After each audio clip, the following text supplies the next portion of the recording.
Good afternoon, ladies and gentlemen. It brings me great pleasure to be here with you today. I am Najla Sderi. I am the Policy and Awareness Lead at the Oil Sustainability Program and will be the moderator for today's discussion.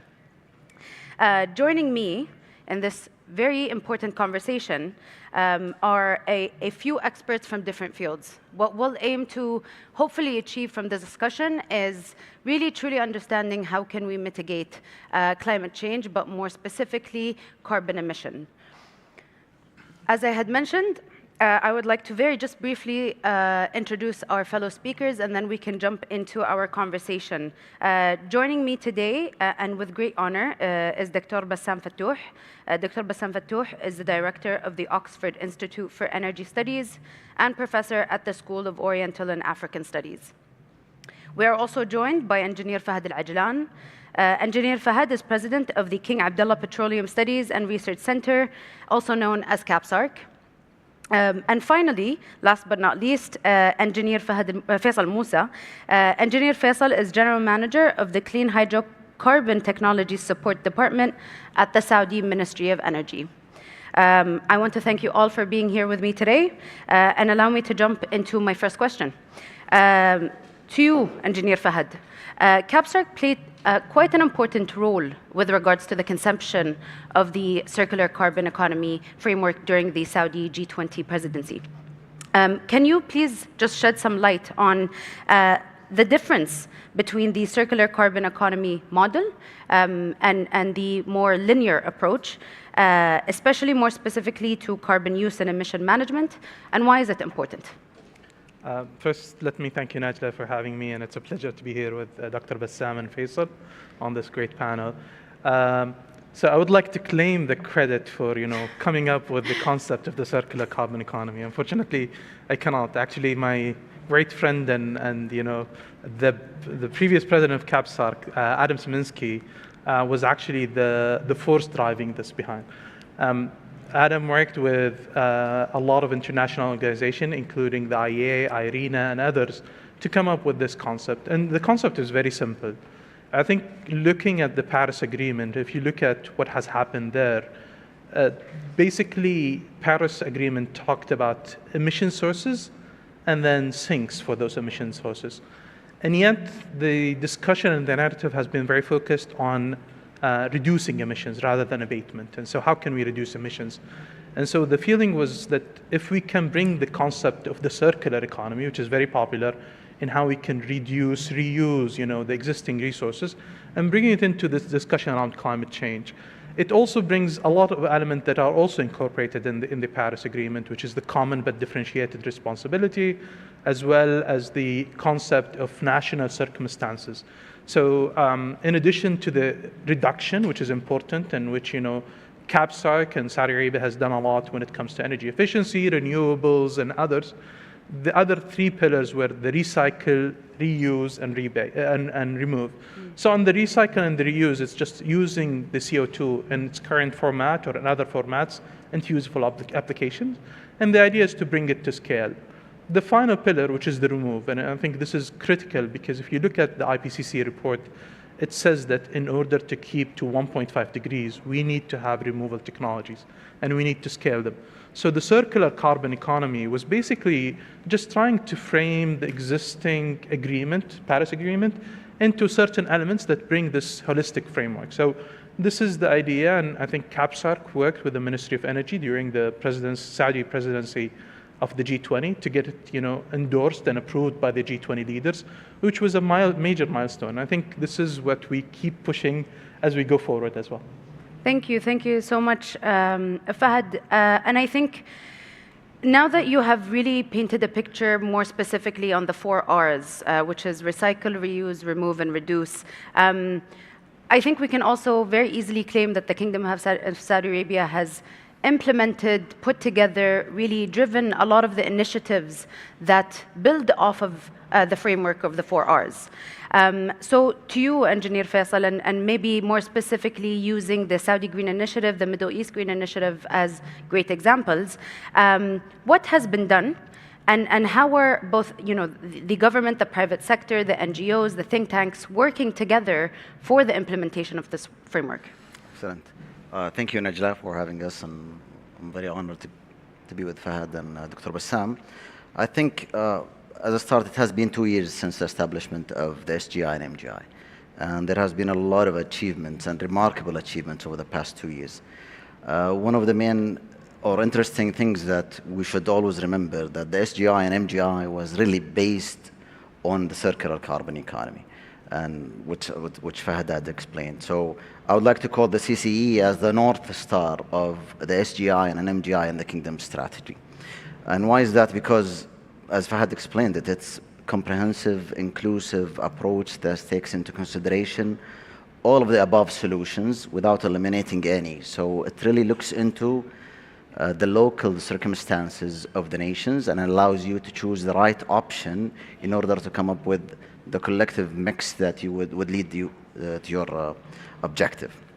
So having said that, we will go into the achievements that we have done in the SGI and MGI under the umbrella of the CCE. I believe yesterday there was a wonderful forum, the SGI forum, and His Royal Highness Prince Abdulaziz bin Salman, a lot of leaders from the ministry and the private sector that have also mentioned a lot of achievements across the 4 Rs. And in the Kingdom, we are really exerting a lot of efforts in each and every one of these Rs. And we can look into yesterday, there was a big announcement about renewables and the targets that we had achieved. Also, the energy efficiency, we have done a lot of work in the last decade, and there is a lot of policy systems in place for the next decade to come. Also on the new technologies, I would call them the new technologies relatively to what we have doing in the renewables and the energy efficiency sector, which is basically the clean hydrogen, the carbon capture.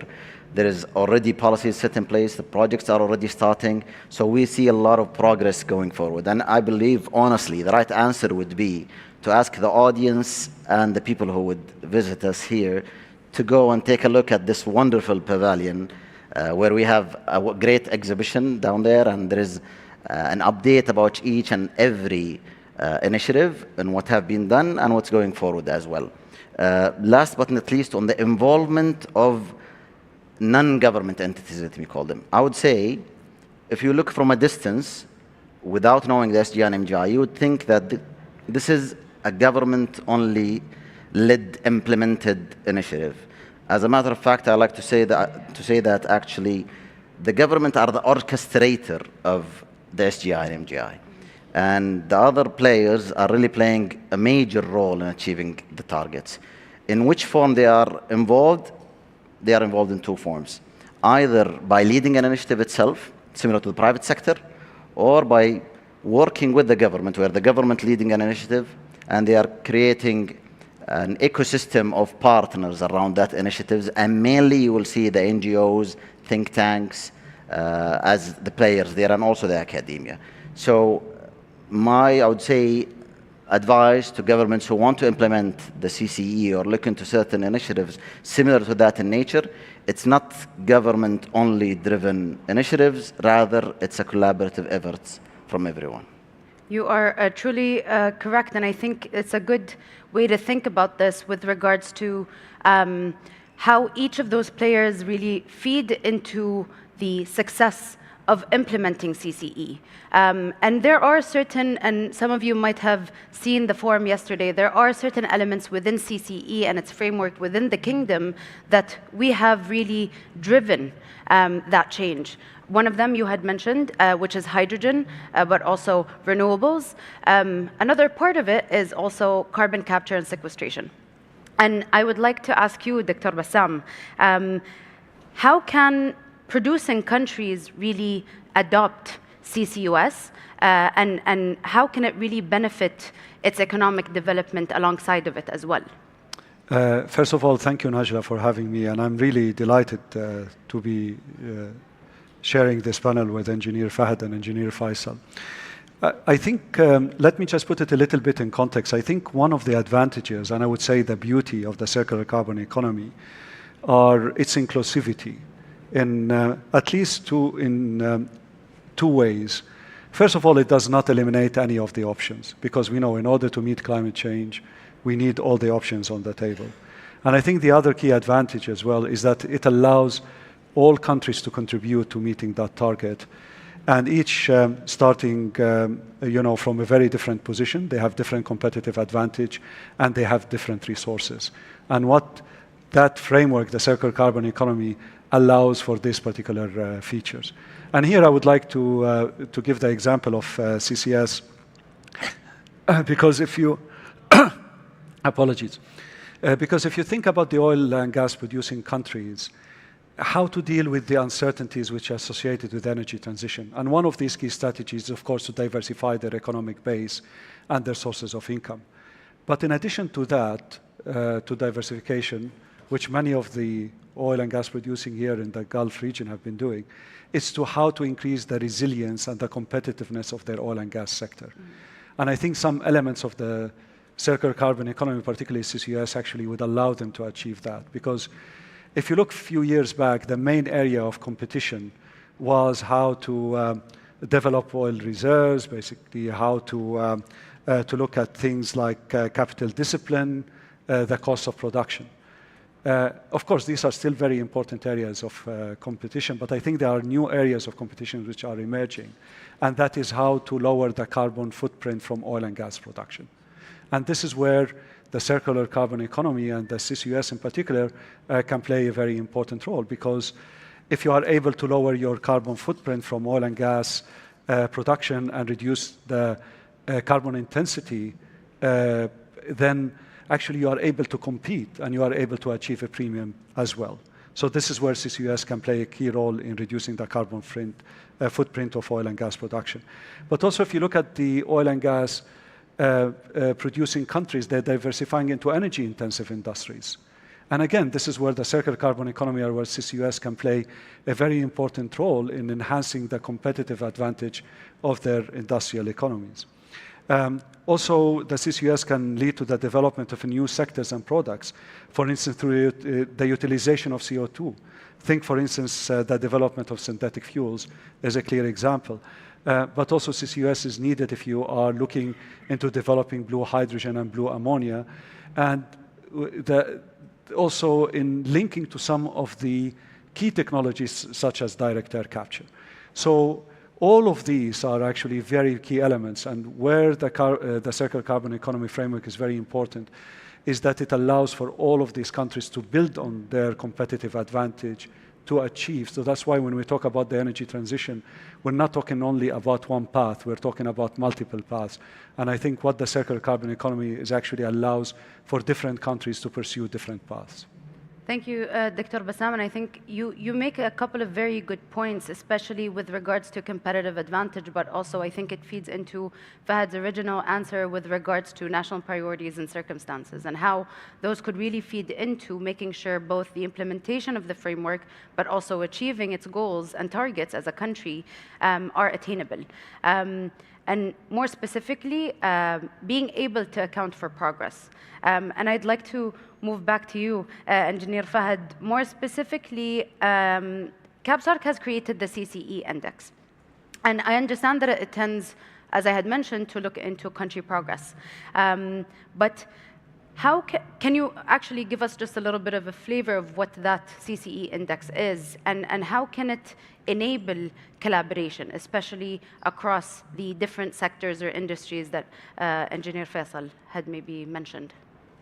So maybe just to add, I mean, in 2020 we finished with the CCE, and then we were looking at what are the available indices to measure how countries are actually doing action on the ground to, fight climate change. And what we have looked at is that we found a lot of, indices and a lot of, reporting, but unfortunately it was not complete and it was not comprehensive. And I'll just, mention a couple of examples. One of the indices looks at how much oil and gas reserves you have under the ground. So the more oil and gas reserves, even if you don't produce them, it's showing that you're not actually doing well for climate change, which is absurd. The other index that we looked at, or it's not an index, but it's on the Sustainable Development Goal, the UN Sustainable Development Goal. If you look at one of the goals is access to clean and renewable energy, and it looks and measures how much renewable energy is incorporated into the electrical grid. And if you look at this, France, which has almost 75% or more of energy or electricity coming from nuclear, which is a zero emission source, is actually towards the end of the list. It's actually doing bad. And so we thought this is absurd. We cannot actually do that. I mean, the yardstick that we should look at is how much infrastructure, how much investment, but also I think the major KPI is emission reduction. And so that's why we tried to look at the CCE, and we created the CCE index. The CCE index is overseen by an independent advisory committee from all over the world. And at the end, you cannot summarize, what a country is doing on climate change in a ranking or a number. However, I think what we try to look at is it gives you, information on what each country is doing on different fronts. So what is it doing on renewable, nuclear, emissions, but also on the infrastructure, on the regulatory side, how they're enabling, their policies to actually reduce and, abate emissions. And other dimensions that we have not been captured before is CCUS and hydrogen. So this is what we have been working on. And again, it's a fun game. You can actually look at it. You can go to our website at CAPSARC, and you can visualize it. And if you don't agree with the weights that we have assigned, you can actually change it and do it yourself, and you will see a different ranking.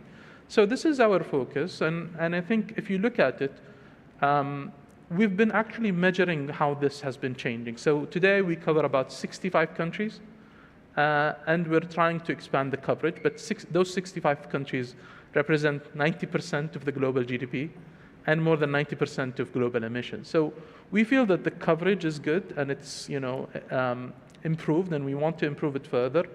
But it's critical that, again, it's not a single number or single ranking. We need to look at the big picture. If you look at the index, I think Norway is top of the list.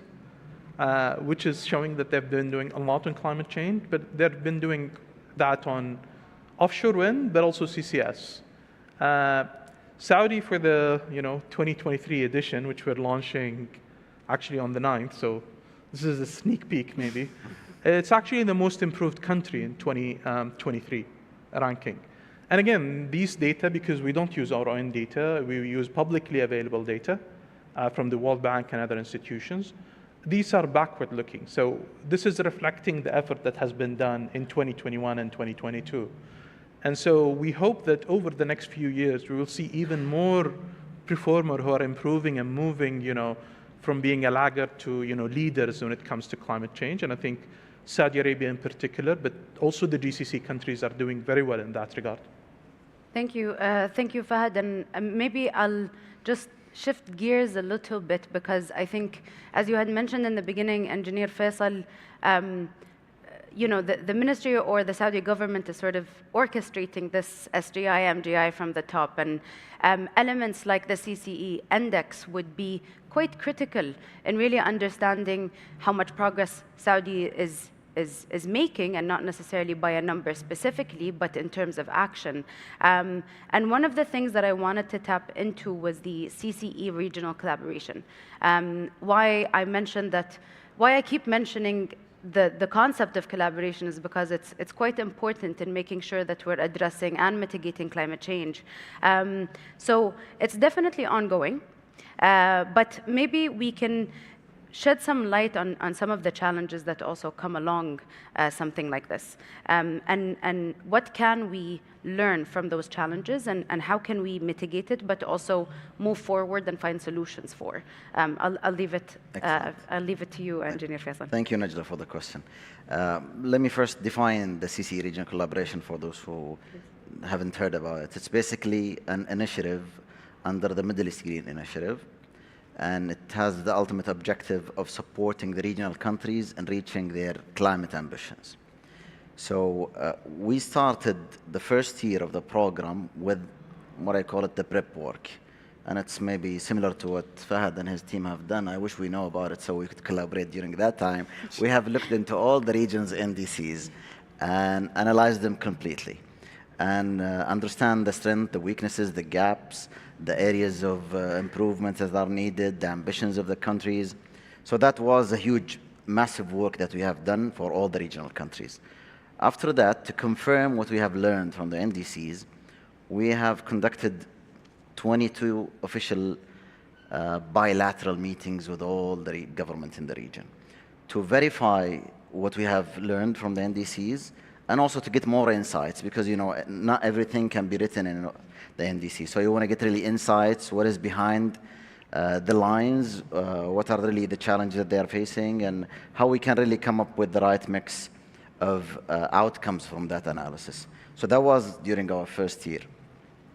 Once we have done with that exercise, we came up to know that we have 4 main challenges that we love to call them in the initiative as a cooperation or collaboration pillars. Mm-hmm. And the first one that we found is the technological issues. So the technology transfer or technology availability for the region is one of the challenges that was stated clearly. The second one is the human capacity building. Mm-hmm. And that was a very clear area or a challenge in the NDCs for a lot of countries. Then we have policy issues with certain technologies were mentioned there. Last but not least, it was the obvious one, which is the finance. And that's, I believe, a common challenge for almost every initiative. So those are the main challenges that were up there for the countries. However, I have to mention that those challenges are not equal for everyone. So they vary from country to country, and they vary from R to R, or technology group to technology group. So for instance, you will see that there is a human capacity building issue in energy efficiency in country X, while you'll see that there is a policy issue for the carbon capture, or setting the right policies for the capture in country Y. So out of this huge, massive exercise, we have been able to come up with really, I would say, a complete matrix of analysis of what are the challenges and where are they, in which regional areas, and in which technologies as well. So that was a wonderful, I would say, stepping stone for us for the next step. So after that, we have put an action plan, or what we call it, the roadmap, which have a lot of elements. Maybe I can summarize them in 5 main elements. And the first one, and for me, is this is the overarching element, was building the right partnerships. And maybe we're lucky today that Fahad and Bassam, both of them are leading institutions that are official partners to the CCE regional collaboration, and they have contributed a lot in the past period. So building the right partnerships from think tanks, from academia, also all the way to the UN agencies. So we have UNEP, UNIDO, UNESCO, all of them are partners to the initiative. So that was the overarching element that supports us. Then we have conducting the right, proper workshop targeted to the needs of the countries. That was the second element of our program. The third one was having a training, specific training programs to certain technologies. And thankfully, we have done already 2 training programs last year and 5 more to come in 2024. And we are taking it even to a different level, not only to the regional countries, but also we're going to go online where you will see our training programs in Audacity, Coursera, Khan Academy to be available for everyone. The last 2 were also publishing reports, where we are publishing with our partners technical and policy reports on matters that are important to the region. Last but not least, in order to put all of these together, we have launched last year the Circular Carbon Economy Knowledge Hub, which is a platform basically where you can go as a regional country and see all of the above activities that I have mentioned there. You can also have discussions on communities of practices between the policymakers and between the experts.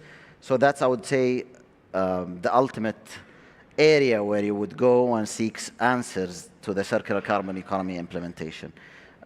We have done the first phase, and launch was in Sharm el-Sheikh. As we speak now, we are taking it another step, and we're going to elevate the Knowledge Hub to another level. So the work will continue, and we look forward for the years to come for more achievements, hopefully, inshallah. Najla, can I add one more challenge Please. to Engineer Faisal? Because I think it's very important as well among those challenges. Is also the development of a robust measurement, verification, reporting standards.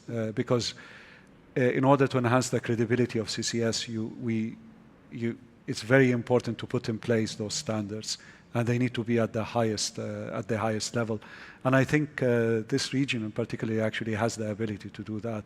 And that you can draw again on the CCE framework, because again, you are drawing on the competitiveness of your industry and the competitiveness also of your geology as well. And the fact that you, as the region, has been involved with with the development of hydrocarbons over decades. Thank you, Dr. Faisal. You ended your section very smoothly, as if what you had just mentioned was not quite a robust agenda. And truly, this is only a subset of what the kingdom is committing to do, but also the work that's actually going into it. But I do want to pick on one element, which is finance. And I know that that is always a conversation that people like to have. But to you, Dr. Bassam, how can in terms of looking into maximizing resource efficiency, but also utilizing the technologies, addressing the challenges, making sure that countries are able to develop alongside of this framework, how can it be financed? But more specifically, how can we really scale it up as well? Absolutely. I think that's the key point, because in order to scale up all of the technologies within the CCE framework, it has to be viable somehow, either through government support or those technologies become commercial viably over time. But I think in building the business model, it's very important to build business model around each component, because you cannot build one business model for all and for all geographies. And let me give you an example, since we discussed the CCUS framework. For instance, at the moment, most of the frameworks tend to reward emissions reductions. They don't tend to reward very much the CO2 storage. And I think we really need to think outside the box and start thinking, okay, emission reduction, we need to reward that, but also the fact that storage of CO2 has a value, and somehow we need to build business models and frameworks, particularly under Article 6, on how to find ways to reward those who are storing CO2. And I think here, if there are oil and gas producing countries or operators which are providing storage which is safe, which is durable, where the injected CO2 is actually verified and monitored and reported at the highest standards, then alongside, I generally think there should be incentive and financing schemes, and these should be at the global level. And I really hope that under Article 6.2, there are those types of initiatives could be developed to allow the finance to flow, not only within the country, but also across the country, because we're talking about chains which could extend across countries, because where the CO2 is captured may be very different from where it's stored, and we need to build the entire supply chain. So that's why it's very important not to focus on one part of the supply chain, but on the entire supply chain. Correct. You are, and I do want to maybe just before we end the session, just maybe summarize briefly this discussion. There are certain elements that were discussed today that really, truly maybe give you this insight that CCE is not meant to be one way, but also it is expected and could be adjusted to cater to your own national circumstance. There are challenges. Dealing with climate change is never easy, but there are solutions as well. And there are solutions that we could potentially look into when it comes to how to better finance CCE, how to put together progress of each country, but also, most importantly, how can we work together to make sure that CCE is being built responsibly, efficiently, and sustainably, not only for the Kingdom of Saudi Arabia or its regional partners, but for everyone as well. I want to thank all of our speakers today for being with us, for joining this conversation. And I want to thank you all for attending, and hopefully this was as fruitful to you as it was to me. We will